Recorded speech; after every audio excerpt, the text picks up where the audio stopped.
एक बार एक गांव में एक साधु रहता था जो भगवान पर बहुत विश्वास रखता था। यह बार वह साधु पेड़ के नीचे बैठा था और भगवान को याद कर रहा था तो अचानक वहां बाढ़ आ गई। चारों तरफ पानी ही पानी। सब लोग अपने आप को बचाने के लिए ऊपर पहाड़ की तरफ भागने लगे। उनमें से एक आदमी देखा कि इस हालत में भी साधु जी भगवान की तपस्या कर रहे हैं। वह सोचा कि ये अपने आप को बचाने के लिए कहीं जा क्यों नहीं रहे हैं, तो उसे साधु से बोला, अरे आप कहीं जा क्यों नहीं रहे हो? आप भी मेरे साथ ऊपर पहाड़ की तरफ चलो, नहीं तो डूब जाओगे। साधु बोले, अरे हमें क्या होगा, मैं भगवान की इतनी तपस्या करता हूँ, मुझे कुछ नहीं हो सकता, मुझे भगवान अपने आप बचाएगा। धीरे धीरे पानी साधु के कमर तक आ गया।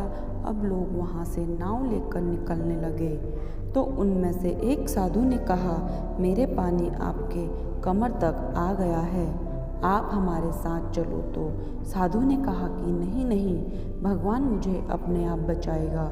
और वह नाव वाला भी वहाँ से निकल गया। कुछ देर बाद पानी इतना बढ़ गया कि साधु के सर तक पहुँच गया और अब लोगों को बचने के लिए हेलीकॉप्टर निकालने लगे। एक हेलीकॉप्टर साधु के पास आया जो कि आखिरी हेलीकॉप्टर था। साधु के पास नीचे रस्सी फेंकी और बोला, इसे पकड़ो और ऊपर आ जाओ, नहीं आप डूब जाओगे। यह आखिरी हेलीकॉप्टर है और आपके पास में दूसरा कोई रास्ता नहीं है बचने के लिए।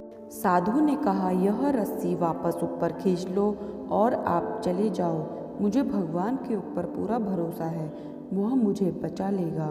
पानी काफ़ी ऊपर आ गया, पेड़ डूब गया और साधु की भी डूबने से मौत हो गई थी। मरने के बाद साधु भगवान के पास गया और बोला, हे भगवान, मैंने पूरी ज़िंदगी आपकी तपस्या की, मेरा सारा जीवन आपकी आराधना करने में लगा दिया, फिर भी इतने भरोसे के साथ इंतज़ार किया कि तुम मुझे बचाने आओगे, लेकिन वहाँ मेरी डूबकर मौत हो गई और तुम नहीं आए, ऐसा क्यों?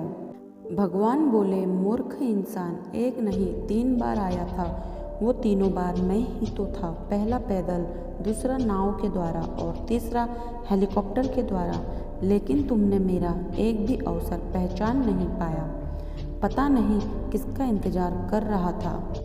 इस तरह से ज़िंदगी में हमें ऊपर वाला बहुत से मौके देता रहता है, लेकिन हम सब उस मौके को ठुकरा कर पता नहीं किस चीज़ का इंतज़ार कर रहे होते हैं कि वो होगा तभी मैं करूँगा, और इस बात पर अड़े रहने से एक वक्त के बाद वो मौका हाथ से निकल जाता है और हम कुछ नहीं कर पाते हैं। तो किसी भी अच्छे समय का इंतज़ार मत करो, जो भी करना है आज और अभी से ही शुरू कर दो।